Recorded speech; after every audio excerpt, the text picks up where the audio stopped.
Alors, maintenant, sont sortis dans les White Dwarf. Alors, attendez, je reprends mes notes de la dernière fois.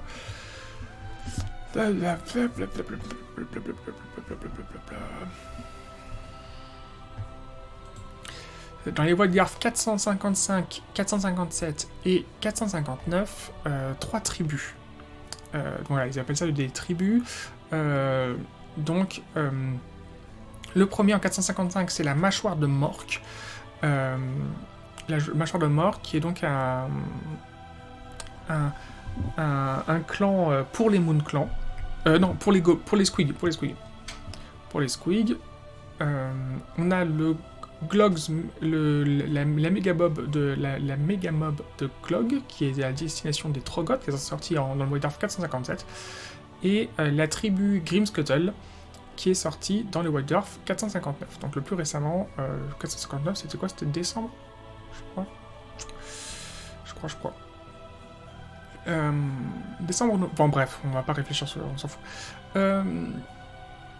Quoi qu'il en soit, qu'est-ce que on va commencer. Non, je vous parlerai des tribus quand je passerai sur chacune des armées en question. Pour l'instant, on va commencer par les Moon Clans et voir les armées que je vous propose pour les Moon Clans. Ça vous va si on fait ça? On va dire que oui, on va dire que ça vous va. Alors, tout d'abord, je vous ai proposé deux armées Moon Clan. Une première que j'ai appelée Horde Moon Clan, où je suis parti sur un concept purement fluff, tel que une armée Moon Clan est supposée être présentée et fonctionner dans la manière où il les présente dans le Battle Tome. Et après, je suis allé sur une armée un peu plus fun, qui serait plus le type d'armée que moi j'aurais envie de jouer. Si je souhaitais être dans une armée fluff, plus ce que moi je choisirais de faire. Sachant que je pense que ces deux armées ne sont pas très optis, quoi qu'il en soit. Je pense que c'est pas gagné. Si on veut gagner avec, bon courage. Bon courage. Donc, dans ces deux armées, j'ai placé le bataillon des Gopapalooza. Alors, le bataillon des Gopapalooza, qu'est-ce qu'il fait?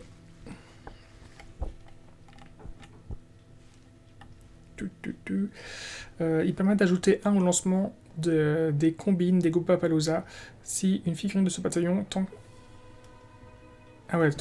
que les figurines sont à 8 ou moins d'une autre figurine, elle peut avoir un plus 1 pour lancer son truc, donc au lieu de lancer sur un 4, elle lance sur un 3. Donc ça fait une grosse différence pour réussir à lancer leurs aptitudes. Sachant qu'ils ont quand même nettement été réduits en points, tous. Les Gopapalooza ont commencé leur carrière à 200 points et leur clan a commencé à 130 ou 140. Donc il a quand même gagné en moyenne entre 40 et 50 points. Donc je considère que, entre guillemets, on peut se montrer un petit peu... voilà, on a envie de les jouer. Voilà, maintenant, essayons de les jouer. Ils ont perdu 50 points. Essayons de les jouer.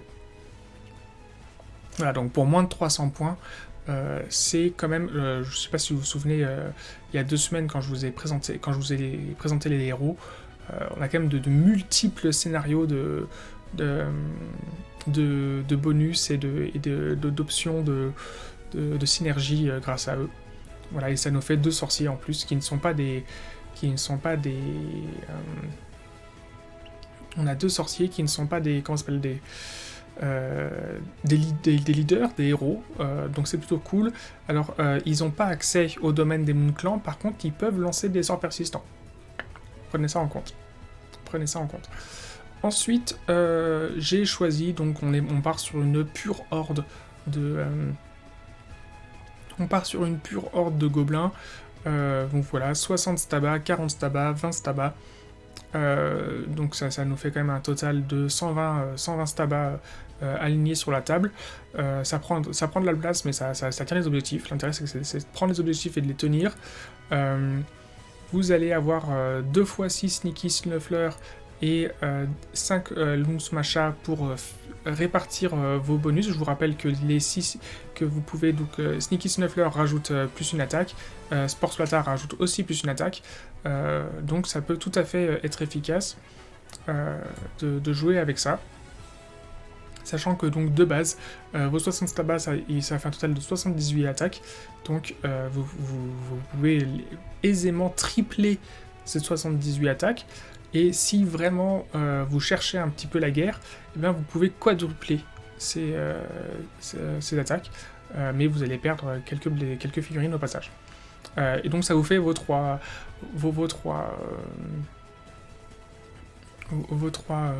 lignes.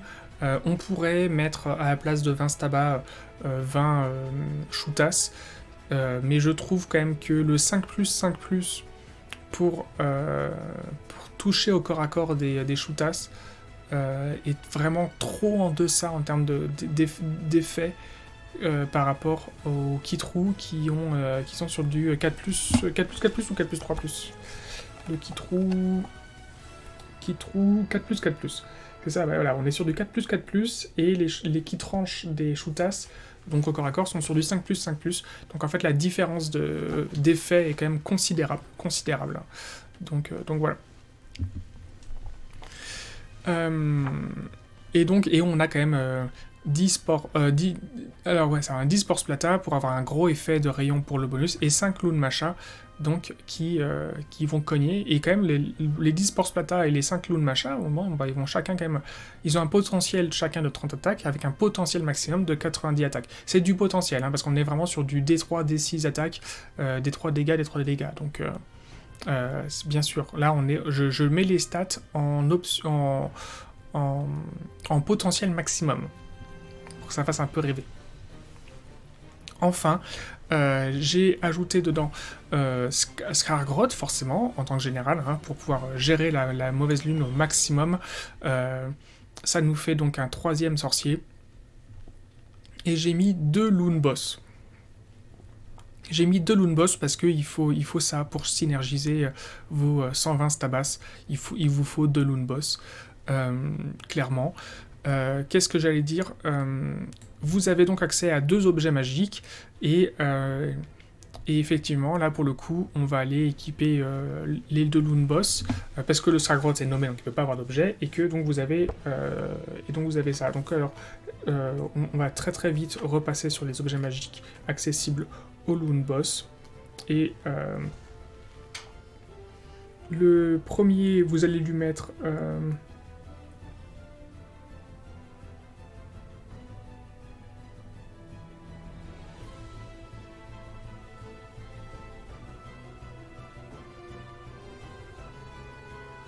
Il y en a un, vous allez lui mettre la cagoule moite pour qu'il puisse survivre. Donc soustrayez 1 au jet de tous les attaques qui ciblent le porteur.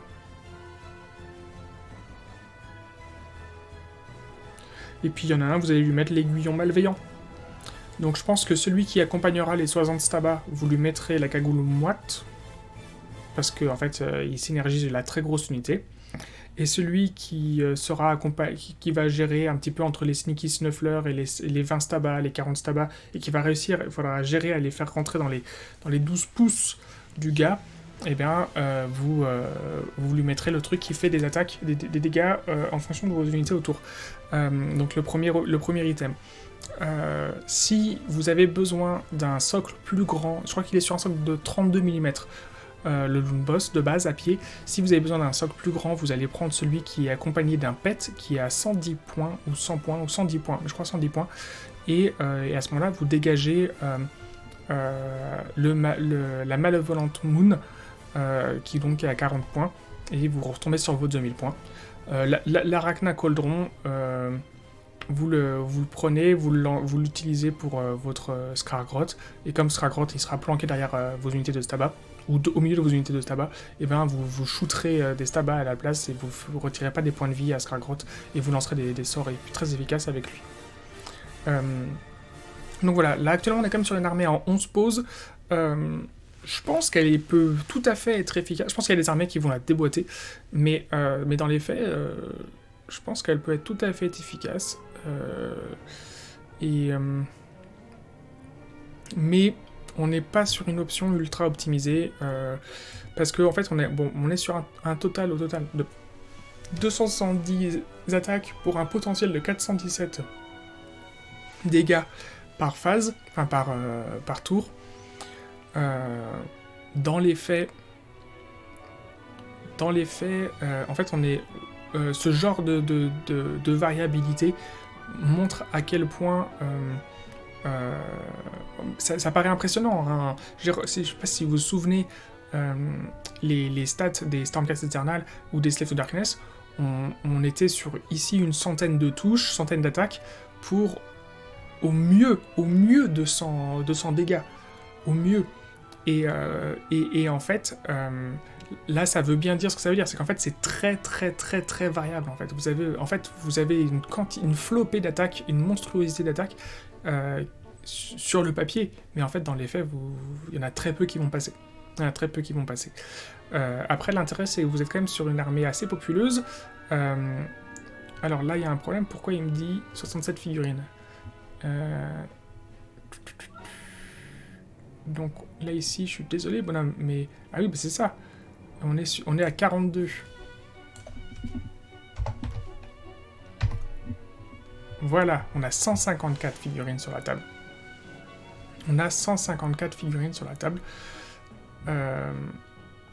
Donc là, les troupes, pareil, là tu te trompes. C'est pas 37, c'est 42. Voilà. Bah non, pourquoi il me manque un héros aussi.